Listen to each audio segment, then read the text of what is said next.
नमस्कार दोस्तों, मैं हूं आपके साथ आपका दोस्त आकाश झा और आज हम बात करने वाले हैं क्रिप्टो करेंसी को लेकर। तो दोस्तों, एक रिपोर्ट्स के अनुसार देश में 10 करोड़ से ज्यादा क्रिप्टो इन्वेस्टर्स हैं और ये किसी भी देश से ज्यादा बड़ा नंबर है। दूसरे नंबर पर आता है यूएसए, जहां 2.7 करोड़ क्रिप्टो इन्वेस्टर्स हैं, और तीसरे पे आता है नाइजीरिया, जहां पर 1.3 करोड़ लोग क्रिप्टो इन्वेस्टर्स हैं जो क्रिप्टो में ट्रेड करते हैं। तो दोस्तों, ऑब्वियस सी बात है, जब इंडिया में सरकार कोई भी स्टेटमेंट देती है क्रिप्टो करेंसी को लेकर, कोई भी स्टेटमेंट आता है तो लोगों के दिल में धक धक होने लगता है, लोग बहुत चिंतित हो जाते हैं। तो दोस्तों, इस बार ये स्टेटमेंट आई थी, एक खबर, रूमर्स हम कह सकते हैं इसको, कि एक रूमर्स फैलने लगा था कि क्रिप्टो करेंसी इंडिया में पूरी तरह से बैन, मतलब कि चाहे बिटकॉइन हो चाहे क्रिप्टो करेंसी, इंडिया में कंप्लीटली बैन। तो इससे लोग बहुत चिंतित हो गए थे। तो दोस्तों, फिर फाइनेंस मिनिस्टर का बयान आया कि ये जो पुराने क्रिप्टो बिल की फोटो थी वो सोशल मीडिया पर सर्कुलेट होने लगी थी, नया वाला अभी आना बाकी है। तो दोस्तों, एक और बात उन्होंने कही कि एज करेंसी हम क्रिप्टो करेंसी को इंडिया में यूज नहीं करने देंगे। तो दोस्तों, एक बात तो पक्की है कि सरकार इसमें कोई रेगुलेशन लाना चाहती है। तो मैं आपको बताता हूँ कि सरकार ने पहले क्या कहा था। सरकार ने कहा था, क्योंकि मिनिस्ट्री ऑफ फाइनेंस ने कहा था कि crypto currency and regulation of digital currency bill 2021 under consideration है कैबिनेट ऑफ फाइनलाइजेशन। तो दोस्तों, मेन बात यह है कि किस तरह का रेगुलेशन आएगा, किस तरह का रेगुलेशन आना चाहिए और कौन सा रेगुलेशन देश के लिए अच्छा होगा, क्रिप्टो ट्रेडर्स के लिए अच्छा होगा, तो सारा कौन सा रेगुलेशन अच्छा होगा, तो इसी बारे में हम बात करेंगे। तो कौन सा क्या क्रिप्टो को बैन करना देश के लिए अच्छा होगा या ऐसे कंप्लीटली लीगल टेंडर बना देना अच्छा होगा? इन सवालों का जवाब हमें तब मिलेगा जब हम दुनिया भर के क्रिप्टो रेगुलेशन, क्रिप्टो ट्रेडर्स के बारे में जान लेंगे। तो दोस्तों, आइए जानते हैं इसके बारे में। किसी भी चीज पर कानून बनाने से पहले उस चीज को डिफाइन करना बहुत जरूरी होता है, और क्रिप्टो करेंसी को डिफाइन करना कोई इतना आसान काम नहीं है। क्या क्रिप्टो करेंसी एक करेंसी है? अगर ये एक करेंसी है तो कितने देशों में आप इसे एज अ करेंसी यूज कर सकते हो? तो दोस्तों, पूरी दुनिया भर में सिर्फ एक देश ऐसा है जहां पर इसे आप as a currency legal tender के रूप में यूज कर सकते हो, और वो देश है एल सल्वाडोर। तो दोस्तों, अगर ये एक करेंसी नहीं है तो क्या है ये? फिर क्या ये एक कमोडिटी है? जैसे आप बचपन में कार्ड खरीद कर ट्रेड करते थे, जैसे पोकेमोन के कार्ड खरीद कर ट्रेड करते थे, तो क्या ये एक कमोडिटी है? WWE के कार्ड खरीद कर आप ट्रेड करते थे, तो ये कमोडिटी तो है क्या? तो क्या ये एक एसेट्स है या फिर एक ये एसेट्स है? एसेट्स का मतलब आप समझिए जैसे कि आप प्रॉपर्टी में इन्वेस्ट करते हैं कि आने वाले समय में आपके पैसे की वैल्यू बढ़ेगी, इसे आप एसेट की तरह ट्रीट करते हो कि आने वाले समय में आपको इससे बेटर रिटर्न मिलेगा। तो दोस्तों, यही एक रीजन है कि बहुत सारे कंट्री में रेगुलेटर क्रिप्टो करेंसी के लिए क्रिप्टो एसेट शब्द का इस्तेमाल करते। अच्छा, अब दूसरी बात यह है कि क्या जरूरत पड़ी क्रिप्टो करेंसी को रेगुलेट करने की? सारी सरकारें कहती हैं कि क्रिप्टो करेंसी को यूज किया जाता है मनी लॉन्ड्रिंग के लिए, क्रिमिनल्स द्वारा क्रिमिनल एक्टिविटी करने के लिए, टैक्स एवेशन के लिए। तो एक्चुअल में क्या है? तो एक्चुअल में देखा जाए क्रिप्टो करेंसी, इसके पीछे जो बेसिक बुनियादी आइडिया है वो इतना डिसेंट्रलाइजेशन है कि जो सारी सरकारें आजकल हैं अपने मॉनिटरी सिस्टम पर अपना कंट्रोल रखना चाहती हैं, पर ये जो क्रिप्टो करेंसी है वो इतना डिसेंट्रलाइज है कि कोई भी सरकार इस पर अपना कंट्रोल नहीं रख सकती। कोई भी सरकार, चाहे कितनी भी ताकतवर सरकार हो, इस पर अपना कंट्रोल नहीं रख सकती। तो सरकारें इस पर से अपना कंट्रोल नहीं खोना चाहती है। मई 2021 में यूएस पर एक अटैक हुआ था, रैंसमवेयर अटैक हुआ था हैकर्स के द्वारा। उन्होंने पूरी पाइपलाइन को ही हैक कर लिया था और कुछ दिनों के लिए पाइपलाइन को बंद कर दिया था। तो दोस्तों, ये मैं आपको बताता हूँ, एक मिनट। एक अटैक हुआ था, इस अटैक का नाम था कॉलोनियल पाइपलाइन। तो उन्होंने कुछ दिन के लिए पाइपलाइन को बंद कर दिया और पैसा मांगा सरकार से बिटकॉइंस के रूप में। हैकर्स ने सोचा कि बिटकॉइन एक एनोनिमस चीज है, और उस वक्त तक वो एक एनोनिमस चीज थी सभी सरकार के लिए, कोई भी उसे हैक नहीं कर सकता था, अनट्रेसेबल थी। हैकर्स ने सोचा वो चुपके चुपके पैसे ले लेंगे, उन पता भी नहीं लगेगा कि पेमेंट कहाँ से आई, किस चीज के लिए यूज हुई, कुछ पता नहीं लगेगा। पर कुछ ही हफ्तों बाद यूएस सरकार ने उन हैकर्स को ट्रेस कर लिया।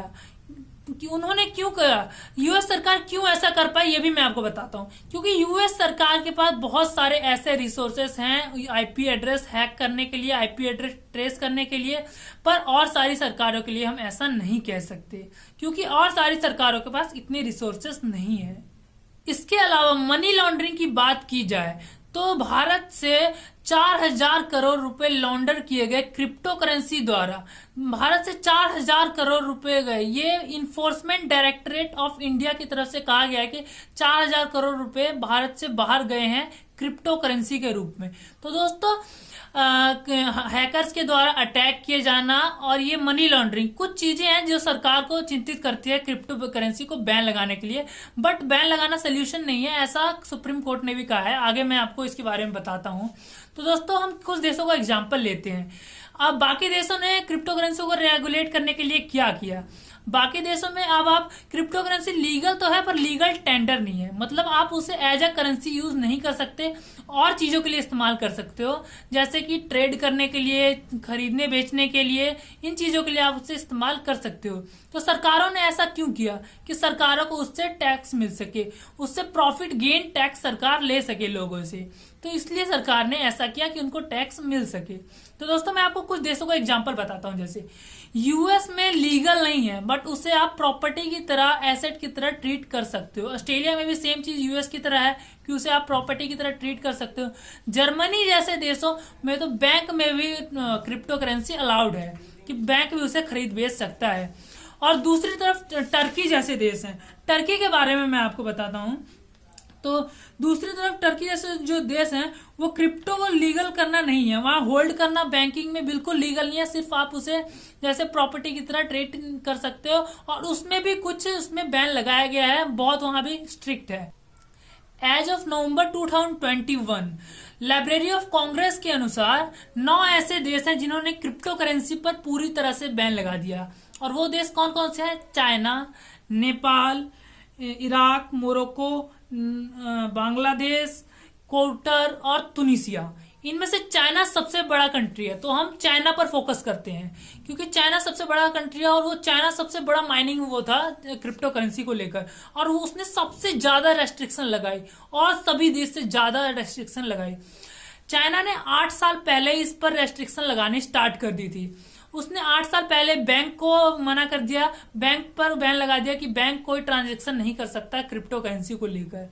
उसके बाद उसने 2021 में क्या किया, पूरी तरह से वो कर दिया, होलसेल में भी उसको बैन कर दिया, और माइनिंग जो बिटकॉइन की माइनिंग होती है उसने कह दिया कि अब बिटकॉइन की माइनिंग भी है चाइना में नहीं हो सकती है। तो इसका क्या निकला? इसका फलस्वरूप ये निकला, इसकी वजह से बाइनेंस जो कि दुनिया की सबसे बड़ी क्रिप्टो प्लेटफॉर्म है, जो कि इनिशियल चाइना में लॉन्च हुई थी, उसने अपनी जगह रीलोकेट कर ली।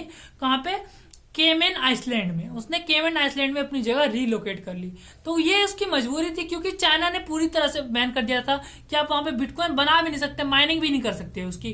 तो इतना तो इनफैक्ट रूल तो यहां तक है कि चाइना के बाहर भी ये रूल अप्लीकेबल है, कि चाइना के बॉर्डर के बाहर भी ये रूल अप्लीकेबल है, वहां भी आप ये सब नहीं कर सकते, बिटकॉइन से रिलेटेड कुछ नहीं कर सकते आप। तो दोस्तों इतना स्ट्रिक्ट रूल चाइना ने कर दिया। तो इसका क्या इम्पैक्ट पड़ा? जो 2/3 माइनिंग होती थी चाइना में, लेकिन जुलाई 2021 तक ये सारे बिटकॉइन माइनिंग चाइना के बाहर शिफ्ट हो गई। कौन कौन से देशों में इसका माइनिंग होने लगा? कजाकिस्तान, यूएसए और कनाडा। कनाडा जैसे देशों वो चाइना से बाहर आ गए। कई एक्सपर्ट का मानना है कि चाइना ने ये इसलिए किया क्योंकि चाइना हर चीज पर अपना कंट्रोल जमाना चाहता है। चाइनीज सरकार एक डिक्टेटर की तरह है, एक डिक्टेटर है, वो नहीं चाहती कोई भी चीज का कंट्रोल उससे बाहर है। और दूसरा रीजन एक और है, वो मैं आपको बताता हूँ कि चाइनीज सरकार ने अपनी एक करेंसी निकाली थी और वो नहीं चाहती थी कि क्रिप्टो करेंसी या बिटकॉइन उसकी करेंसी के साथ कंपीट करे। तो दोस्तों एक्सपर्ट्स का तो यही कहना है कि वो उस चीज से अपना कंट्रोल नहीं खोना चाहती थी, और चाइना ने रीजन दिया था कि इससे इन्वायरमेंट पर, बहुत चीजों पर नुकसान हो रहा है, नेगेटिव इम्पैक्ट पड़ रहा है। पर एक्सपर्ट्स ने कहा ये तो ऊपर ऊपर से चाइना ने कहा है, बट असली बात तो यही है कि वो उस पर से अपना कंट्रोल खो रही थी, इसलिए उसने उस पर बैन लगा दिया। दूसरी तरफ एल सल्वाडोर और बहामास जैसे देश जो कि चाइना के बिल्कुल अपोजिट है। एल सल्वाडोर में बिटकॉइन लीगल है, वहां पे क्रिप्टो करेंसी भी लीगल है। पहला देश है पूरी दुनिया में जिसने क्रिप्टो करेंसी को लीगल टेंडर के रूप में लगाया। और वहां उससे पहले यूएस डॉलर सिर्फ लीगल टेंडर था। दोस्तों अगर आप भी क्रिप्टो में इन्वेस्ट करना चाहते हैं तो मैं आपको एक बढ़िया ऐप रेकमेंड करना चाहूँगा, कॉइन स्विच कुबेर। दुनिया का नहीं मतलब इंडिया का सबसे बड़ा क्रिप्टो इन्वेस्टर ऐप। 14 लाख से भी ज़्यादा लोग यहाँ इसे यूज करते हैं। तो दोस्तों अगर आप यूज करना चाहते हैं तो कर सकते हैं यूज, बहुत ही सिंपल है। 100 रुपये से ही आप इसमें इन्वेस्ट कर सकते हैं। एनीवेज हम अपने टॉपिक पर वापस आते हैं।